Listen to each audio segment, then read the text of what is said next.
नमस्कार, मी प्राजक्ता चिटणीस P square मराठीमध्ये तुमचे सगळ्यांचे स्वागत। राजा शिवाजी या चित्रपटाचा ट्रेलर प्रदर्शित झाल्यापासून या चित्रपटात छत्रपती शिवाजी महाराजांच्या भूमिकेत रितेश देशमुख योग्य दिसेल की नाही याची चर्चा सोशल मीडियावर रंगली होती। रितेशवर अनेकांनी टीका देखील केली होती, पण आता या सगळ्या चर्चांना पूर्णविराम मिळाला आहे। कारण हा चित्रपट आजवरच्या सगळ्या ऐतिहासिक चित्रपटांपेक्षा वेगळा असून हेच वेगळेपण हे या चित्रपटाचे सगळ्यात मोठा प्लस पॉइंट आहे। या चित्रपटामध्ये आपल्याला आजवर इतिहासात कधीही न बघितलेल्या व्यक्तिरेखा पाहायला मिळाल्या आहेत। आजवर आपल्याला पाठ्यपुस्तकामध्ये असो अथवा चित्रपटामध्ये असो छत्रपती शिवाजी महाराज, त्यांचे जिजाऊ सोबतचे नाते, तसेच त्यांनी किल्ले गड कशा पद्धतीने जिंकले ह्या खऱ्या गोष्टी आपल्याला पाहायला मिळाल्या होत्या। पण पहिल्यांदाच राजा शिवाजी या चित्रपटामध्ये आपल्याला शहाजीराजे भोसले, संभाजीराजे भोसले, सईबाई ह्या व्यक्तिरेखा खूपच वेगळ्या पद्धतीने दाखवण्यात आल्या आहेत। शिवाजी महाराजांचे त्यांच्या आईसोबतचे नाते कसे होते हे आपल्याला सगळ्यांनाच माहीत आहे, पण त्यांच्या वडिलांसोबतचे नाते, त्यांच्या भावासोबतचे नाते, त्यांच्या पत्नीसोबतचे नाते, की त्यांच्या भावाबद्दल किती हळवे होते, पत्नीबद्दल किती हळवे होते, या सगळ्या गोष्टी खूपच वेगळ्या पद्धतीने या चित्रपटात मांडण्यात आल्या आहेत आणि त्यामुळेच हा चित्रपट आजवरच्या सगळ्या ऐतिहासिक चित्रपटांपेक्षा वेगळा आणि उजवा ठरतोय। या चित्रपटातील प्रत्येक गोष्ट ही खूपच व्यवस्थितपणे नमूद करण्यात आली आहे। चित्रपटातील कॅरेक्टर जर आपण म्हटले तर चित्रपटामधील प्रत्येक कॅरेक्टर हे खूपच चांगल्या पद्धतीने बिल्ड करण्यात आले आहेत आणि कॅरेक्टर बिल्ड करण्यासाठी कोणताही कालावधी घेण्यात आला नाहीये आणि त्यामुळे या चित्रपटाची जो स्पीड आहे तो तेवढाच राहिला आहे। सगळ्यात महत्वाचं म्हणजे आदिलशाही, निजामशाही, मुघल हे वेगवेगळ्या टप्प्यांवर चित्रपटात दाखवण्यात आले आहे, पण चित्रपटामध्ये वेगवेगळी प्रकरणं मांडल्यामुळे ही सगळी सरमिसळ न होता हा चित्रपट एक कथा म्हणून देखील सरस ठरतो। या चित्रपटामध्ये आपल्याला संजय दत्त म्हणा किंवा विद्या बालन, अभिषेक बच्चन, स्वतः रितेश देशमुख याच्या व्यक्तिरेखा खूपच वेगळ्या पद्धतीने पाहायला मिळत आहे। खरं तर बॉलिवूड म्हटलं की बॉलिवूडमध्ये सगळ्यात सरस असतो तो चित्रपटाचा नायक। चित्रपटाचा नायक हा चित्रपटाच्या पहिल्या फ्रेम पासून आपल्याला पाहायला मिळतो, पण राजा शिवाजी या चित्रपटामध्ये चित्रपटाचा नायक हा कोणताही अभिनेता नसून ही व्यक्तिरेखा आहे हेच रितेशने दाखवून दिले आणि त्यामुळेच रितेश देशमुखची एंट्री आहे ती चित्रपटानंतर 1 तासानंतर होते, पण तरीही कुठेही आपल्याला या चित्रपटामध्ये त्या रितेश देशमुखची किंवा नायकाची कमतरता भासत नाही, कारण या चित्रपटाचा नायक रितेश देशमुख नसून छत्रपती शिवाजी महाराज आहे। शिवाजी महाराजांच्या जन्माच्या आधीपासूनचा काळ या चित्रपटामध्ये दाखवण्यात आला आहे।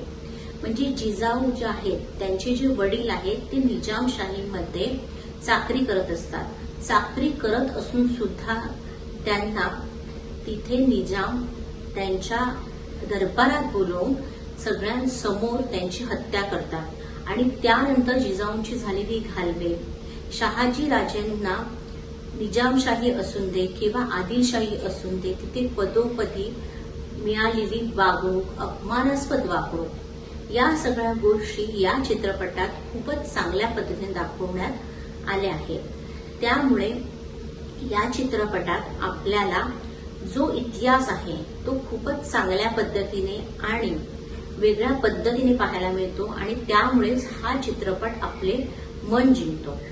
चित्रपटातील नायक हे छत्रपती शिवाजी महाराजच असल्याने सुरुवातीच्या पहिल्या तासामध्ये छत्रपती शिवाजी महाराजांचे बालपण पाहायला मिळतं आणि या बालपणीतल्या ज्या भूमिका आहेत त्या रितेशची दोन्ही मुलं ही साकारली आहे। रितेशची दोन्ही मुलांची ही पहिलीच चित्रपट असला तरी हा चित्रपट पाहताना हे दोघेही नवोदित कलाकार आहेत असे आपल्याला कुठेही पाहायला मिळत नाही। म्हणजे चित्रपटात एक दृश्य आहे ज्यामध्ये संभाजीराजे आणि शिवाजीराजांची ताटातूट होते।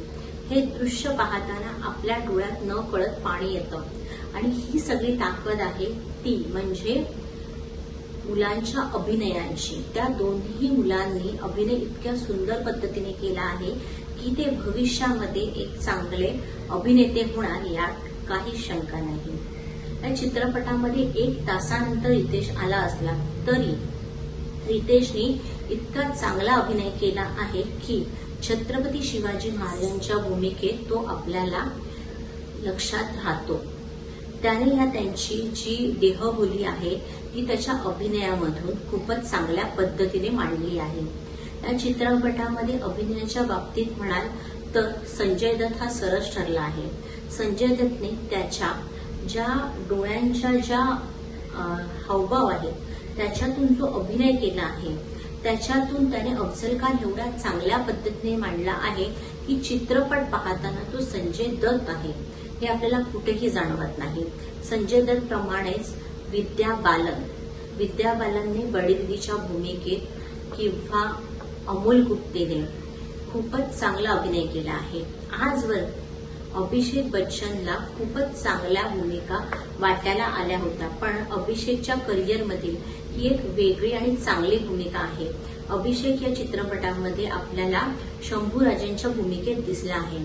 तो एक अमराठी कलाकार असला तरीही त्याच्या अभिनयातून किंवा त्याच्या जे उच्चार आहेत त्यामधून कुठेही तो अमराठी कलाकार आहे हे आपल्याला जाणवत नाही. ते त्याने त्याच्या देहबोलीतून एक मराठा सरदार इतक्या चांगल्या पद्धतीने सादर केला आहे की अभिषेकचे कौतुक करावं तितके कमी आहे.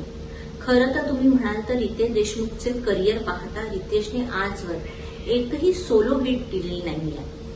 रितेशच्या करिअरमध्ये वेळ ही एक सोलो हिट सोडली तर बॉलिवूडमध्ये रितेशने सोलो हिट दिली नाही. पण रितेश एक चांगला कलाकारच नव्हे तर एक चांगला दिग्दर्शक आहे या चित्रपटातून दाखवून दिला आहे आणि त्यामुळेच रितेशच्या करिअरसाठी हा चित्रपट एक वेगळा चित्रपट असणार असून त्याच्या करिअरला एक वेगळी उंची या चित्रपटानंतर मिळणार आहे.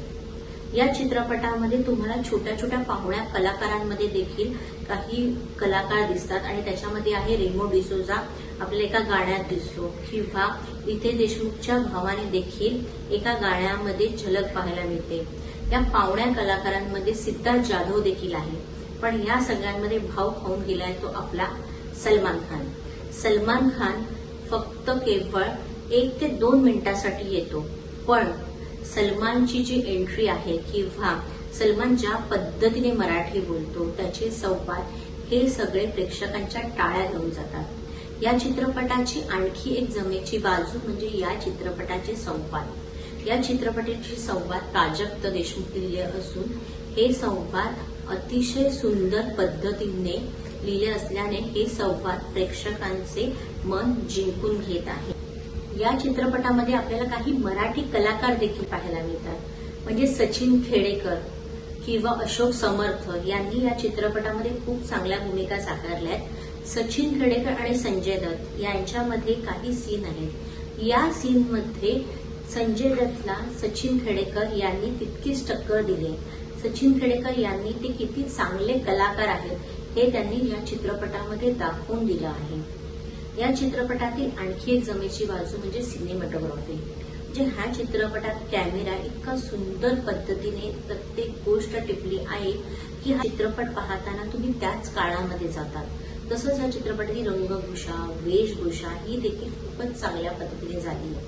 खरं तर म्हणाल तर या चित्रपटातील VFX मध्ये काही त्रुटी आहेत, पण तरीही या चित्रपटातील बॅकग्राऊंड स्कोर एवढं चांगलं आहे की त्या बॅकग्राऊंड स्कोरमध्ये तुम्ही इतके गुंग होता की त्या VFX मध्ये असलेल्या त्रुटी तुम्हाला जाणवत नाही.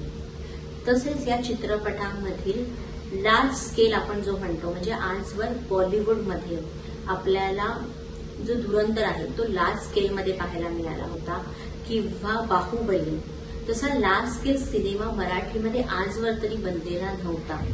मराठीमध्ये आजवर बनण्यात आलेल्या सगळ्या चित्रपटांपैकी राजा शिवाजी हा चित्रपट वेगळा असून या चित्रपटाचे वेगळेपण हे प्रत्येक गोष्टीत आपल्याला जाणवते. बॉलिवूडमध्ये धुरंधर आपल्याला लार्ज स्केल सिनेमा काही दिवसांपूर्वी पाहायला मिळाला होता. या सिनेमाचं एक वैशिष्ट्य म्हणजे या सिनेमाची कथा ही काही प्रकरणांमध्ये आपल्याला दाखवण्यात आली होती. याच प्रकारची प्रकरणं राजा शिवाजीमध्ये आपल्याला पाहायला मिळतात. त्यामुळे निजामशाही, आदिलशाही किंवा मराठे अशा वेगवेगळ्या कथा या खूपच चांगल्या पद्धतीने चित्रपटात मांडल्यात. म्हणजे त्या चित्रपटात कुठेही कोणत्याही कथेची सरमिसळ झालेली नाहीये किंवा चित्रपटाची जो कथा आहे ती पाहताना कुठेही कंटाळवाणी पाठवत नाहीये आणि त्याचं सगळं श्रेय ह्या चित्रपटात जे प्रकरणं मांडली आहेत त्यांनाच द्यावी लागेल. रितेश देशमुखच्या करिअरमध्ये एक वेगळा चित्रपट आणि रितेशने ऐतिहासिक चित्रपटामध्ये दिलेली सगळ्यात महत्वाची गोष्ट म्हणजे राजा शिवाजी. खरं तर आजवर मराठी चित्रपटांना बॉलिवूडने कमी लेखलं होतं. म्हणजे बॉलिवूडमधील कलाकार मराठी चित्रपटांमध्ये पाहुण्या कलाकाराच्या भूमिकेत दिसायचे. एवढंच नव्हे तर मराठी कलाकार म्हटला तर बॉलिवूडमध्ये नोकराच्या भूमिकेमध्ये दिसणार किंवा त्याच्या एखादी छोटीशी करणार असेच होते. पण रितेश देशमुखने ह्या सगळ्या गोष्टी बदलून बॉलिवूडमधील ए लिस्टर जे कलाकार आहेत त्यांना मराठी इंडस्ट्रीमध्ये आणलं आहे आणि त्यांना खूप चांगल्या भूमिका देऊन त्यांना मराठीत काम करण्यास भाग पाडलाय. आणि ह्या सगळ्यामुळेच राजा शिवाजी हा चित्रपट मराठी चित्रपटसृष्टीतील एक वेगळा चित्रपट ठरून मराठी चित्रपटसृष्टीला एका उंचीवर नेण्याचा नक्कीच प्रयत्न करणार आहे. तुम्हाला हा चित्रपट कसा वाटला हे आम्हाला कमेंटद्वारे नक्कीच कळवा आणि यांसारखे व्हिडिओ पाहण्यासाठी B² मराठीला सबस्क्राईब करा आणि आमचे व्हिडिओ लाईक आणि शेअर करा.